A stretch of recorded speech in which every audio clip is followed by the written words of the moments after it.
this episode of the Business Communicators. Much like in business, in realignment, nothing is done until the ink is dry. You're listening to the Business Communicators. And now your hosts, Austin Stepp and Thomas Bain. Welcome into Season 5 of the Business Communicators, the #1 podcast for communications and marketing professionals. That's a verifiable fact. My name's Austin Staton, joined alongside Thomas Bain. And Thomas, we're going to talk a little sports, a little streaming, and how it relates to higher education. I think it's going to be a fun episode, kind of tying into the communications angle into one of our mutual passions. I know, and we've talked sports and we've talked weather and we've talked all those things that kind of build us together. And so you and I both find ways to bring it into the podcast. I love it. Yeah, I know. Well, but it's water cooler talk. It really is. It's, hey, did you see what so-and-so did last night catching the touchdown, or that crazy 3-point shot? And I think universities are smart in what they're doing with it. And I don't want to spoil the fun and what we're going to have to get into. So. Well, I will say, for disclosure, we are recording this on a Thursday night, so I don't know. Maybe you're listening to this on Friday. Maybe we release the episode early. Maybe you're listening on Monday or sometime next week. But tonight, the NFL came back. And so for all of you football fans, you will have football on every week between now and February. So get excited. But of course, if you want to follow our work, just search at Biz Communicator on all the social media platforms. You can also visit our website, thebusinesscommunicators.com. But Thomas, I want to bring on a guest for our discussion today, and that is going to be Sam Bradshaw. He is a business intelligence and data analyst, so he's kind of right up there with you with what you do. That's his day job. And then at night, he covers college football, looking at the all things data, analytics, scouting. So let's bring him on. Sam Bradshaw, welcome. Glad to have you here. Thanks for having me on. All right. So for those that aren't, kind of following the college football landscape, I would say it's been a bit chaotic over the last, few months, the last 2 years, really. So just to kind of set the landscape, going back to 2010, we saw the first wave of major realignment where you had schools leave the Big 12 conference. We saw more schools leave the Big 12 conference several years later. And then, I think the world was kind of shocked within the last 2 years when Texas and Oklahoma decided to leave the Big 12 conference for a move to the Southeastern Conference, the SEC. And then even more recently, USC and UCLA announced that they were leaving the Pac-12 to go to the Big 10. And chaos has sort of ensued, or it's really gotten into high gear the last 2 weeks as Colorado has since joined the Big 12 conference, and now it looks like it's going to happen that Arizona State, and Utah are more than likely going to end up in the Big 12. So by the time you're listening to this, it could have already happened. Oregon and Washington could be leaving the Pac-12 as well for the Big 10 conference. Sam, how did we get here, and why does this matter? Well, much like in business, in realignment, nothing is done until the ink is dry. You mentioned back in 2010 that it looked like there was going to be some even bigger movement back then. And people went to bed on Sunday and then woke up on a Monday, and turned out that a lot of those moves were not going through because television partners were able to provide assurances to a lot of the Big 12 schools that it wasn't going to happen. So you never know how it's going to shake out. But getting more to the point of your question is why this is happening doesn't date back to 2010. It dates back to 1984. And I'm not talking George Orwell. I'm talking a Supreme Court case where Georgia and Oklahoma won against the NCAA, who had controlled all the schools' television rights. And then with those schools getting ownership of their home game television rights, it set off effectively a bidding war, where all these schools are selling effectively against each other, and each of these conferences are selling against each other. So whatever primary means of delivery provides the greatest upside for a combination of exposure and revenue is going to be what's going to rule the day in realignment.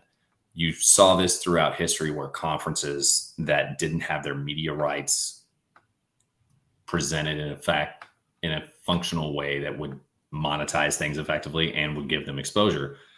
If you were on the wrong side of the coin on any of that, you were done. The historic Southwest Conference that had 8 schools in Texas plus the University of Arkansas, it effectively died because you had a de facto half merger with the Big 8 because both conferences only had about 8% of the nation's television sets. And a lot of these television partners wanted to do deals with conferences that could get a lot bigger percentages of the country interested. So they ended up getting passed on as a result of that. And then you saw it again where the Big East got rated of some of its top brands by the ACC.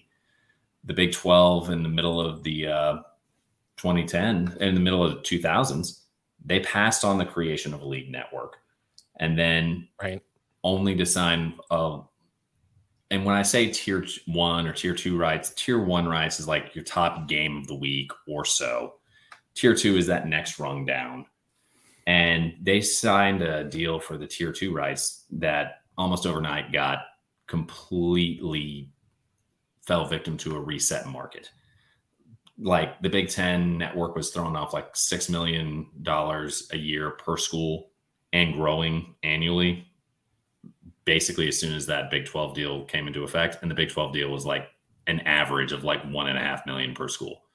Yeah, so it's really it's really wild when you look at the television side of things, because we've seen the ACC network created, we've seen the Big Ten network, the Pac-12 network, the Longhorn network, and really I think the Big Ten network is the only one that actually has done well from an investment perspective. I mean, nobody could watch the Pac-12. The Longhorn network failed miserably, but the University of Texas, I don't blame them for signing a deal, getting paid a lot of money per year to give their rights over to ESPN. And now you're starting to see streaming come into this. And I think, Thomas and I have spoken a lot about streaming on this podcast. And, there was a Deloitte survey that came out in early this year saying that the average American spends about $50 per year on streaming. And I think, pre-COVID, it seemed that like streaming was a nice alternative, right? Like you could just have, your Netflix and your Hulu, and then you were good. And now everyone is putting out streaming. I mean, you've got Paramount, you've got Apple, you've got just so many options out there. And so with the latest saga with the Pac-12, kind of walk us through what's going on with them, kind of why these schools are looking elsewhere, why the TV deals aren't there, and why Apple TV is kind of making a play. And maybe schools aren't confident in Apple TV for a long-term streaming deal to sell their university, which at the end of the day, college athletics is the front porch of your university. Right. And a lot of schools that operate their athletic departments in the red look at athletics as a marketing expense. And included in that is you definitely want your league affiliation to make you money, but the exposure part has to be right. You have schools that have shifted conferences or gone independent due to considerations of, can I get national exposure? And I think that's one of the issues the Pac-12 schools are having with Apple's proposed deal, because it's not just Apple TV Plus has your content. It's a separate subscription on top of that. So it's not the 20 million to 25 million subscribers Apple TV Plus has. It's however many people sign up for that package. It's almost more of a pay-per-view service in that regard than it would be something comparable to an ESPN Plus, where if you sign up for that service, you get anybody who's streaming affiliated with ESPN at some point. Or, it's a very different thing. And why the Pac-12 kind of is in this situation is because they're the last conference to come to a deal, because the Big 12 signed a deal ahead of time. And the Pac-12 did not sign a deal with Fox and ESPN that was admittedly less than they would want to get, but probably more than Apple was throwing around now. And then ESPN and Fox have since pulled back, if what I've been reading from some of the media reporters is correct. They really expected the market to be more thirsty for sports content at a high price, and it really hasn't met them there. And the Pac-12 sits a little unique among the power conferences. It sits in a part of the country that has a lot of population in some key centers like San Francisco, Seattle, Los Angeles. Well, maybe not Los Angeles anymore with USC and UCLA gone. Phoenix, but at the same time, a lot of those markets, in particular the Bay Area, it's not known for its fervor for college sports. Their market penetration compared to some of the smaller markets across the country, like in Oklahoma City or a Birmingham or an Atlanta, is wildly different, and the passion is not quite as there. So it impacts the economics of what they're dealing with. And an entire time slot you could potentially monetize for a national broadcaster, the noon Eastern time slot, they entirely cannot play in. Now they have the benefit of that really 10 p.m. Eastern time slot, but with half the country asleep, even if you're able to maximize or monopolize that window because nobody's competing with you, your upside on what you could actually make from that as what a broadcaster will pay you, because they have to base ads off expected viewership, it's got a bit of a hard cap and a high floor as well. So it's not going to bring you high. And yeah, to put numbers behind that, the Eastern time zone is about 47% of the population, and Central is about 29%, and Pacific is 17%. And I think you hit the nail on the head about the number of people watching is, if Rutgers are playing in California, you're going to have those diehards who are going to stay up and watch football. But for the most part, not a whole lot of people, unless they're really vested in that time slot, are going to be tuned into it. It did bring me to the point, as we talked about the whole history of the conferences and the SEC conferences. And I've said it before on the podcast before, is we should never think that it's about the money. We should always know that it's about the money. In all walks of life and business. But I think when we compete against different eyeballs, if you look at like the SEC, there are not as many professional distractions as the college sports that are not fighting for the eyeballs per se. Or even if there are now, there historically weren't a lot of pro franchises in those states the same way that the Northeast, for instance, may have had it at one point. And you've got a combination of generational interest in the sport with an area of the country where it was allowed to be the preeminent issue, and the part of the country that typically has success with who they can recruit, and a part of the country that can play in different time windows that would be expected to generate large viewership across the country. I mean, for perspective, that late night window we mentioned, a median value for ESPN on that window is like 1.6 million. Earlier in the day, like prime time's 3 million, noon is like 2 million. It's a different category. And then ABC or Fox is even higher. And so for our listeners out there who are buying television ads, that means higher cost. And it's not kind of a linear curve that if you have 1 million, it's the X number of dollars. And if you have 2 million, it's 2X. No, there's a steep up curve on that at that threshold. Yeah, it shouldn't be this difficult to follow your alma mater or your university or your favorite sports team. And it's really unfortunate. And I was talking to Thomas before we recorded, the Astros were playing the Yankees tonight. I have YouTube TV, so I have no way to watch the Astros on AT&T Sportsnet. If I want to watch the Astros, which I do, I pay $150 a year for MLB TV, and then I pay another $20 a year for a VPN. I change my location, and I watch MLB TV. I watch the Astros on a VPN, and there's just so many steps. It almost makes it like, I don't know, if they're not a good team, I'm not going to pay for it. I'm not going to watch. And so I don't know. I'm looking at like this from a college administration perspective, because tuition prices have just gotten completely out of control. Sam, both you and I went to Baylor, and when we went to Baylor, it was much more affordable than it is now. I think tuition is $70,000 a year with room and board factored in. I mean, that's just insane. And a lot of this is coming, because these schools, they're able to, if they don't have big endowments, they're at least getting significant TV contracts that they can, leverage for whatever needs they have for the university. But, we could be very well in a situation where, Stanford or Cal or some of these other academic institutions just decide to get rid of sports. And then some of these smaller schools, in flyover states that relied on those television contracts, those buyout games, they might not have a place to play. On network TV. They might lose out some of this funding. I mean, is this potentially going to crush some higher institutions or higher academic institutions, higher education? I mean, could we see some universities significantly suffer because of what's going on right now in this college sports landscape?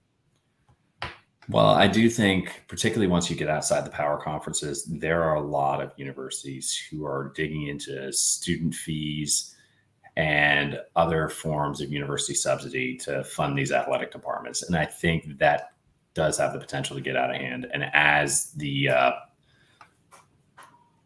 top entities in the sport consolidate your best brands, and you see cord cutting kind of potentially down the line constrict some of the revenue opportunities for your broadcasters to spend on these big contracts, some of those brands maybe end up taking a bit of a haircut on what they can take home in television revenue over the next couple contracts. And that could potentially be pretty damaging to them. And you're even seeing this to a certain degree in some of the power conferences. There was a pretty visible live stream of a regent meeting at Washington State where they were trying to budget, not knowing what the Pac-12 TV deal was. And depending on how things shake out with the Pac-12, they could be in for a haircut of at least $10 million a year off of what they thought they would get. That's jobs. That's tenured jobs that could be going away. That's not being able to, have a academic program. I mean, that could be a significant loss for some of these smaller universities. But I also think that some of these smaller universities, while they're using football as a marketing tool to get students to come to them, I'm also fearful after the whole COVID years with the Zoom education, and as employers are starting to move towards skills-based hiring, that some of these smaller universities are going to take it from both sides of less students and less exposure. And so they're going to get to that no-win situation. And so that's where I'm starting to wonder, okay, who's going to get the blame at the end of the day? Right. And you end up in a situation where, now, to be fair, I don't think anybody's budgeting their university plans to operate based off athletic revenue.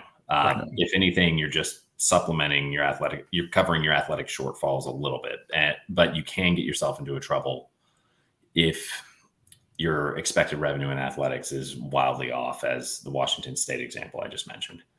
But I do think with the costs of attendance going much higher, and with the economy potentially finding other ways to get into certain jobs in certain industries, you might see a slower demand at that price for some form of snapback. And that would probably be a very painful correction.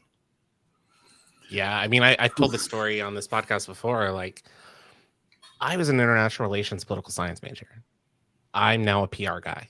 Like, I didn't take a traditional path to my job, right? I mean, it was me actually working in sports that got me to where I am today, like learning the ins and outs on the athletic media side. And yeah, I mean, I look back at like my education, like I never took a comms class, never took a journalism class. Like I knew how to write, which was incredibly important. I knew how to speak, which was incredibly important. But career paths are so different now. Like, there's the YouTube University where you can go and learn anything you want by watching a 10-minute YouTube video. It's just, higher education has changed so much since all three of us were in school. It's insane.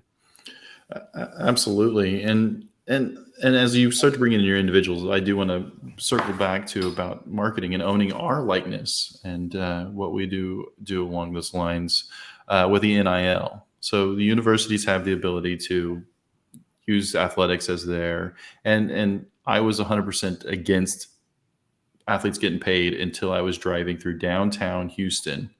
And they had one of the big defensive ends who was supposed to go number 1 overall, and they were using billboards with him, not his likeness, not his number, him on the billboard saying, "Go to University of Houston." And I was like, the university should not be allowed to do that as well. What does the NIL do to the whole landscape of athletics and marketing for universities? Yeah.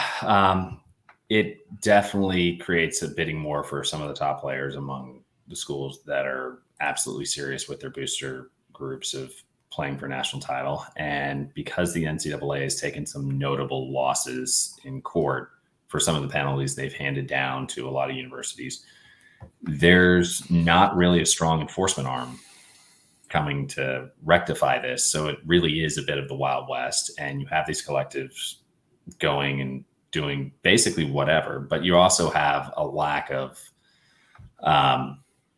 correction or enforcement on the other end, as these are effectively 1-year contracts where a kid can sign for big bucks with one school, get paid, then go where they actually want, which you've seen happen to a couple of schools, one of them prominently in Texas. That, it really is the Wild West on both sides. And there's going to be an issue with return on investment there. There's going to be an issue with competitive landscape. Is it going to diminish interest in sport if everybody knows that the payroll is just that big? One of the reasons that for all the historical legacy MLB has, how often do you see the Oakland A's in there compared to the New York Yankees? Salary cap can tend to make things a little easier to create parity. Yeah. And without parity, do you lose a certain percentage of your audience due to a lack of compelling?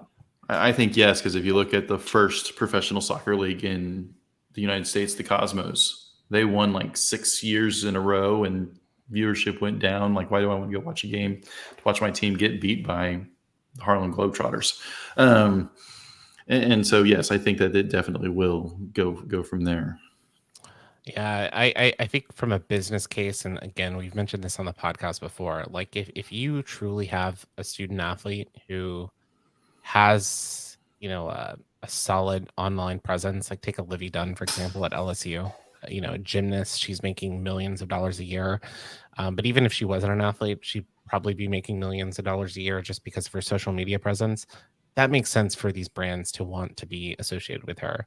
For the backup, bench warmer, the backup right tackle, it doesn't make sense to be giving, him $50,000 a year for a business just so he can come to your school. I think businesses are ultimately going to wake up and say, all right, what's the ROI for us? And if it doesn't make sense, it doesn't make sense. And I think ultimately some of these student athletes are in for a rude awakening when, like both of you had said, the market resets in the next couple of years. But again, we have Sam Bradshaw on the Business Communicators podcast. And Sam, I'll kind of close it with this last question for you.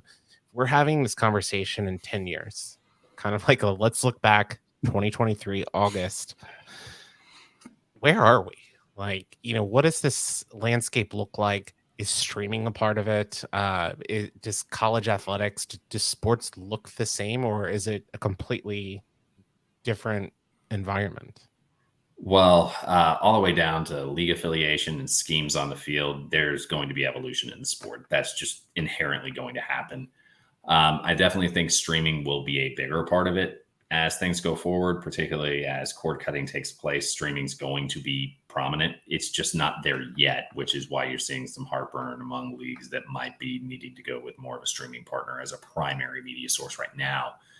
I think change is going to be a constant, but I think you're going to see more consolidation, not less, both among different streaming providers and among different entities in collegiate athletics, as long as they're chasing a way to maximize the dollar.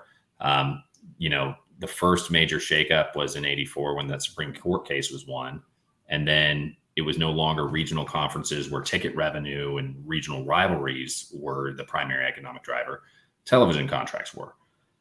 And with changes coming to the television industry, you're going to have another reset for whatever the new economic reality is. And it's going to be very interesting to watch that play out. Well, maybe we could have our own streaming network for communications professionals, Thomas. I don't know. Probably wouldn't do well with the subs. But No, because communications professionals are really good at finding different ways to get behind subscription paywalls and things like that, at least to get enough of a snippet of it.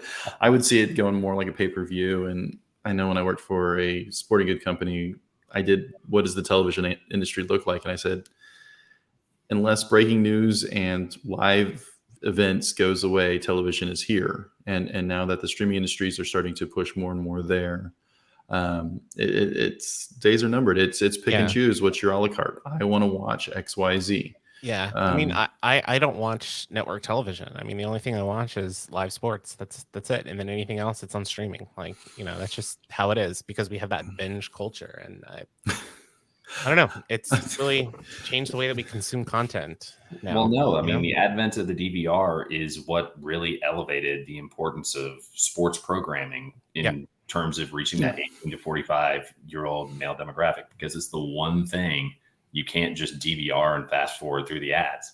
It's the one thing you have to sit there and watch live, or else it's not the same. Yeah, and I will say this really quickly to kind of wrap on the streaming side of things. You know, the Pac-12 network, they were presented a deal with Apple TV. I think it was estimated 22 to 24 million, Sam, something in that neighborhood.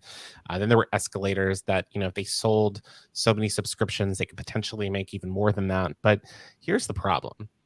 If I'm watching a game on a Saturday afternoon, I'm flipping back and forth between ABC, Fox, CBS, ESPN. I don't want to have to like open up another app and watch on Apple TV and then be locked into that app. I mean, that just takes away part of the fun of channel surfing. I don't know. That's my parting words, but I just heard we need to invest in sports bars with multiple TVs showing the games is what I just heard. We'll open up a bar. That's what our one takeaway for this episode.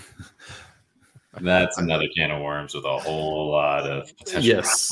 Oh, yes. I will I've say had friends that have done that, and they were like, no, I'm not doing that one again. I lied. I'm gonna close with one more thing because Thomas did bring up pay-per-view. Boxing is a sport that has been impacted a lot by pay-per-view.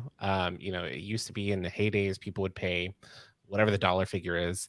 But you know, some of the athletes became boring and they weren't selling pay-per-views. And then UFC came in and was able to sell fights every week for $70 because of Dana White, because of personalities. And you know, it's now the number one combat sport in the world. And then in boxing, locally here in Texas, Jake Paul is fighting Nate Diaz this weekend in Dallas, and pay-per-view has sort of been resurrected because of him, because his online personality, his YouTube personality. And so you've got to give people a reason to want to pay money for an additional service. And if you can't do it, it's just not going to work out. And we've talked about this outside of sports, is exceed their expectations, produce value. People will spend money on your products. Yeah.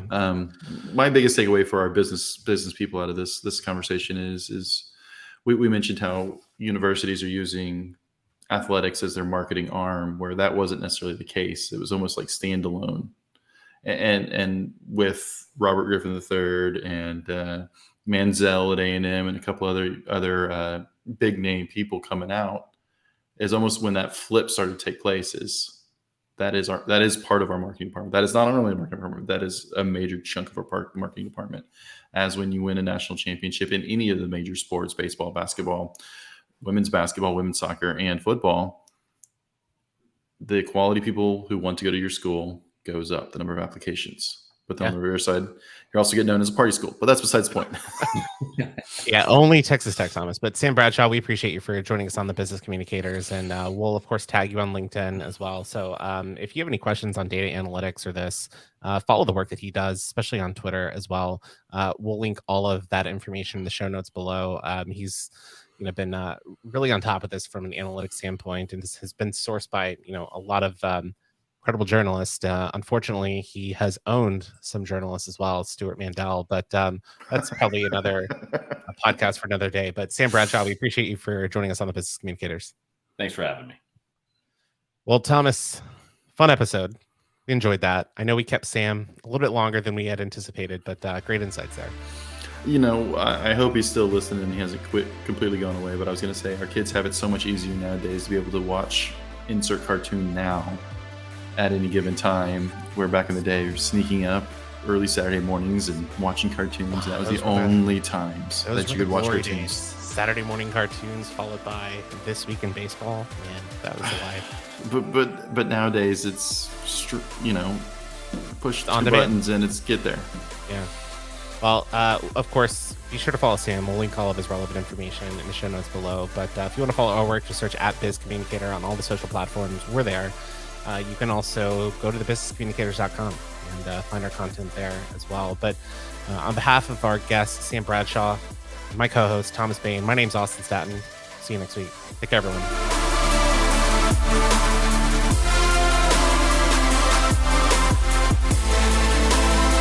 You've been listening to the Business Communicators. If you haven't done so already, Be sure to subscribe to our podcast on iTunes and leave us a 5-star review.